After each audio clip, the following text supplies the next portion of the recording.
sola gratia, para compreendermos a palavra dele. Oremos então. Senhor nosso Deus, querido Pai amado, te agradecemos, Senhor, por mais esse dia, por essa oportunidade. Estamos recebendo de Ti, Senhor, mais essa palavra. Que ela venha ter guarida em nosso coração, Senhor, alimentando a nossa fé, que é isso que nós buscamos, como já foi dito pelo pastor aqui, Senhor. Nós buscamos a segurança, nós buscamos aquilo que é o de melhor para nossas vidas e para nossas famílias, Senhor. E nós aqui cremos que só vem de Ti, Senhor, pela Tua graça, estamos obtendo isso. Então, muito obrigado por essa palavra, que nós venhamos a sair daqui, Senhor, não desperdiçar nada que foi dito aqui, Senhor, que ela venha ter guarida no nosso coração. Amém. Possamos estar ruminando, Senhor, cada palavra dessa e ter o entendimento necessário. Te agradecemos também pela vida do pastor Carlos, que ele seja boca Tua, Senhor, diante da administração que vai ser dita. Sabemos que Tu já falaste com ele, no seu coração, que ele venha transmitir cada desejo seu para nossas vidas. Amém, muito obrigado. Amém, Senhor. Nós somos livrados da impotência de realizar o bem, sola gratia, pela graça somente. Versículo de 1 a 3, que nós somos livrados dessa impotência pela graça. E sola gratia, porque ela é concedida a pecadores merecedores da ira de Deus. Versículos de 1 a 3 diz: vocês estavam mortos por causa da sua desobediência e dos seus muitos pecados, nos quais costumavam viver como o resto do mundo, obedecendo ao comandante dos poderes do mundo invisível. Ele é o Espírito que opera no coração dos que se recusam a obedecer. Todos nós vivíamos desse modo, seguindo os desejos ardentes e as inclinações de nossa natureza humana. Éramos, por natureza, merecedores da ira, como os demais.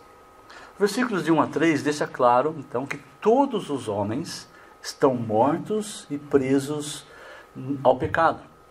Todos os homens são obedientes ao comandante do mundo invisível. Todos são desobedientes a Deus. Todos são seguidores dos desejos carnais. Todos, portanto, podemos concluir, uma vez que todos estão realizando isso, todos são merecedores da ira. Observe aqui que Paulo fala a respeito do que éramos.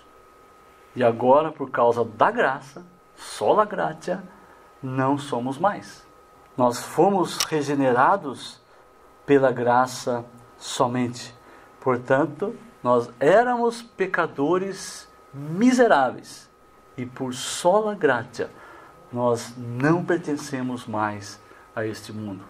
O não cristão está inteiramente confinado a este mundo. Seja os culpados de pecados maldosos e cruéis, nós conhecemos pessoas aí que são cruéis. Seja aqueles que vivem para o prazer e nada mais. Pessoas que falam, eu quero desfrutar, viajar, passear, eu só quero satisfazer os meus desejos, né? Satisfazer a minha carne, satisfazer aquilo que me agrada, tal. Estão vivendo para o prazer. Seja também aqueles cobiçosos carnais, pessoas que estão cheios de inveja e cobiçando coisas, e eu quero isso, eu quero aquilo, e correm atrás das coisas desse mundo. Sejam também aqueles que são governados pela cobiça da mente, mas também até mesmo pessoas, pensadores, filósofos, que estão contribuindo para o mundo, pessoas que estão aí buscando até realizar o bem. Não importa, seja quem for, um não cristão, um não nascido de novo, está inteiramente confinado a este mundo. Paulo diz que o homem do mundo pertence total, completa e absolutamente a este mundo. O cristão, não. O cristão não pertence a este mundo. Nós não pertencemos mais a este mundo. Agora, uma vez que nós não pertencemos, e como nós estamos nesse mundo, né? Como o cristão viverá neste mundo se ele não pertence mais a ele? O mundo ainda oferece para nós tentação para não dependermos de Deus. O mundo ainda oferecerá uma alternativa de vida onde o que todo mundo faz é certo. O mundo oferecerá o cardápio onde o prato principal é a felicidade, que se baseia no orgulho. O que o mundo reconhece e valoriza é o que deve ser buscado. Por isso, o Guinness, o livro dos recordes, é um dos livros mais vendidos do mundo. Está em 9º lugar. Mais de 100 milhões de cópias já foram vendidas. Por quê? Porque nós valorizamos isso. Você não gosta de ver alguém batendo recorde? Você mesmo quer bater recordes. Nem que seja entre você e a sua esposa. Nem que seja no seu nicho ali. Você quer ser o melhor. Porque é uma felicidade que se baseia no orgulho. São tentações que o mundo está oferecendo. Nós não pertencemos a este mundo, mas o mundo ainda nos tenta. O cristão, ele depende humildemente do sola gratia. Isso é interessante, irmãos. Coloquei esse advérbio aqui, né? Humildemente. Por quê? Porque depender não é algo que nós queremos constantemente. A gente quer liberdade, não quer dependência. Para ilustrar, vocês estão aí com Efésios aberto. Se você abrir lá no comecinho da carta, no capítulo 1, Paulo escreve as suas cartas e todas as cartas ele vai fazer a mesma coisa, no início e no fim. Mas só para exemplo, então, em Efésios. No versículo 2 do capítulo 1, o texto diz: a vocês, graça e paz da parte de Deus, nosso Pai, e do Senhor Jesus Cristo. Então ele estava dizendo assim, graça e paz a vocês. Percebe? Ele está desejando graça aos Efésios. Agora vocês vão ler a carta. Então Paulo está dizendo, esta carta aqui é um meio da graça para vocês. Então a vocês, graça e paz. E eu sei que esta carta é um meio de graça a vocês. No versículo 24, capítulo 6, lá no finalzinho, ele diz assim, a graça seja com todos os que amam o nosso Senhor Jesus Cristo com amor incorruptível. A graça seja com vocês. A graça com vocês, que após a leitura vão guardar a epístola e sair da reunião com a igreja. A graça com vocês quando vocês forem para casa cuidar de um filho doente ou conviver com um cônjuge indelicado. Graça com vocês quando forem para o trabalho e enfrentarem tentações da raiva, desonestidade, da lascívia, que são aqueles atos indecentes. Graça com vocês quando demonstrarem coragem para defender a sã doutrina e o próprio Senhor Jesus nos QQs ou no horário do almoço. A graça flui até a nossa alma quando nós abrimos a palavra de Deus, quando nós meditamos na palavra, quando nós estamos lendo e bebendo da palavra de Deus, a graça flui para nós enquanto estamos ali em contato com as Escrituras. Mas no momento em que fechamos, a graça continua conosco quando nós terminamos a nossa devocional e saímos para os nossos afazeres diários. A graça continua. Irmãos, coloquem essa verdade na sua mente. É sola gratia. Nós não pertencemos mais a este mundo. Dependemos. E nós podemos depender sola gratia. Tudo na vida cristã depende da graça. Como eu estava dizendo para o irmão ali.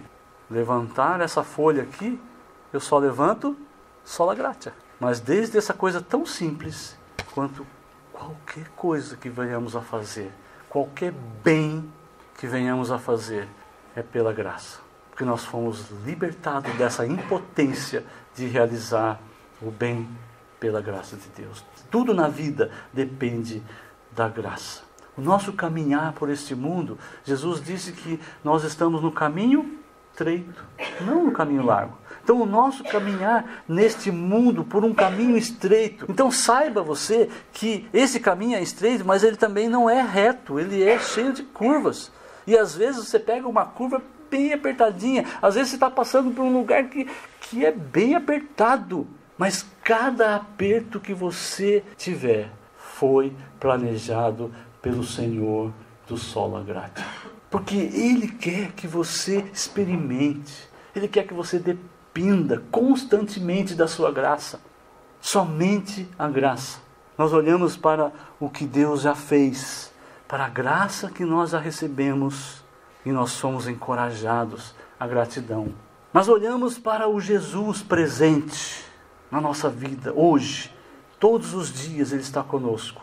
E a fé é a confiança no Deus do sola gratia, que promete e se agrada em nos dar em Cristo a sua graça. Então a nossa fé, a nossa confiança verdadeira se fortalece. Por que se fortalece? Porque a graça foi nos dada e ela serviu para nos trazer para dentro da família de Deus, e ela serve para suportarmos e experimentarmos cada dia nesse mundo ao qual nós não pertencemos. Sola gratia. Nós não precisamos de força nenhuma que não seja a graça de Deus. Não é um pensamento positivo. Deixe-me explicar isso rapidamente. Os pregadores da confissão positiva, eles dizem que nós podemos usar a palavra rema para realizarmos do mundo espiritual, também no mundo físico, aquilo que nós desejamos, como se fosse uma varinha mágica. Há poder nas suas palavras. Eles ensinam, então, debaixo desta orientação filosófica, né, do pai dessa confissão positiva, S.H. William Kenyon, né, e os seus principais porta-vozes, né, Kenneth Hagin, Marilyn Hickey, Kenneth Copeland, Robert Schuller, Benny Hinn, Jorge Tadeu, Joyce Meyer, Valnice Milhomens, talvez tenham outros aí que eu não citei. Esse pensamento positivo é como o pelagianismo. Quando Pelágio disse, não precisamos da graça. Você pode usar os seus próprios dons. Você pode se salvar, merecer a salvação. E aqui é mais ou menos um pelagianismo. Porque o homem pode usar as suas palavras para obter poder. Ou seja, eles dizem que há poder nas suas palavras. Então você tem que tomar cuidado no que você vai dizer. Na prática, eles estão questionando, graça para quê? Você tem poder. Mas tem alguns teólogos da prosperidade, querendo talvez buscar uma intermediação, eles usam textos, por exemplo, tudo que é verdadeiro, tudo que é honesto, tudo que é justo, tudo que é puro, tudo que é de boa fama, nisso, se há algum louvor nisso, pensai. Eles dizem, não há nenhum problema em acreditarmos nos benefícios do pensamento positivo para nossas vidas. Afinal de contas, a própria Bíblia fala para nós pensarmos nisso. O pensamento positivo, ele pode trazer o agir de Deus em nosso favor, especialmente naquilo que se relaciona com a manifestação das nossas bênçãos. Então aqui nós temos uma aproximação com o semi-pelagianismo. Ou seja, o nosso pensamento positivo mexe com as mãos de Deus para que nos dê graça. Então, praticamente, o pensamento positivo se torna um merecimento da graça. Mas você pode me perguntar, mas não devemos pensar somente no que é verdadeiro? No que é honesto? Isso não agrada a Deus? É ordem de Deus. Ou tem aquele outro texto, quem me reconhecer em público aqui na terra, eu o reconhecerei diante do meu Pai que está nos céus. Quem me negar aqui na terra, eu também o negarei diante do meu Pai no céu. Irmãos, satisfazer condições não significa merecimento. A graça é gratuita, mesmo quando é condicional. Satisfazer condições da graça não é o mesmo que merecer graça. Ser merecedor da graça é uma contradição. Vocês já viram neve quente, fogo frio? Isso é contradição. Deixa eu dar um exemplo de satisfazer uma condição sem que haja merecimento. Se você estiver num avião que vai para o Brasil, você viajará para o Brasil. Ok? A condição, se você estiver dentro do avião, você viajará. Mas essa condição não implica merecimento. Talvez você possa dizer, eu comprei a passagem, eu paguei, eu mereço ir. Né? Mas, se você viaja com filhos, por exemplo, a mãe de Diane vai viajar hoje com as crianças. Se as crianças estiverem no avião, elas não compraram a passagem, nem foi sozinho para lá, elas foram levadas, ou vão ser levadas. E elas viajarão para o Brasil. Satisfizeram a condição sem merecer. A fé é uma condição que chama a atenção não para o pecador, mas para a liberalidade de Deus. Chama atenção para a nossa necessidade, chama atenção para a nossa impotência, porque Ele mesmo, Deus mesmo, nos concede a fé. A fé, que é uma condição para salvação, para sermos justificados, a própria fé é uma dádiva, é uma graça. Deus nos concede generosamente e pela sua bondade Ele possibilita as condições que Ele mesmo exige. Lembra de Agostinho? Ele escreveu no seu livro de Confissões, o seu livro Confissões. Ele escreveu: ó amor que sempre ardes em chamas e nunca é apagado. Ó caridade, meu Deus, incendeia-me. Tu ordenas a moderação. Concede o que ordenas e ordena o que queres. Vamos falar juntos esse final aqui? Concede o que ordenas e ordena o que queres. Essa é uma oração que você deveria fazer sempre. Senhor, eu estou aprendendo aqui na Tua palavra que o Senhor quer que eu ame a minha esposa. Concede o que me ordena, Senhor. E ordena o que queres. Ordenar o que queres até não é tão difícil de entender. Nem deu problema lá com o Pelágio, O que deu problema foi essa primeira parte. Concede o que ordenas. Isso é graça.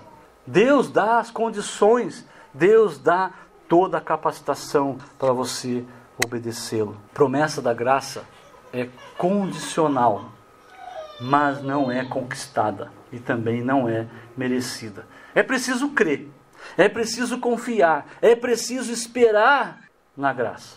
A essência da fé e confiança e esperança é estar satisfeito em tudo que Deus é para mim em Cristo Jesus.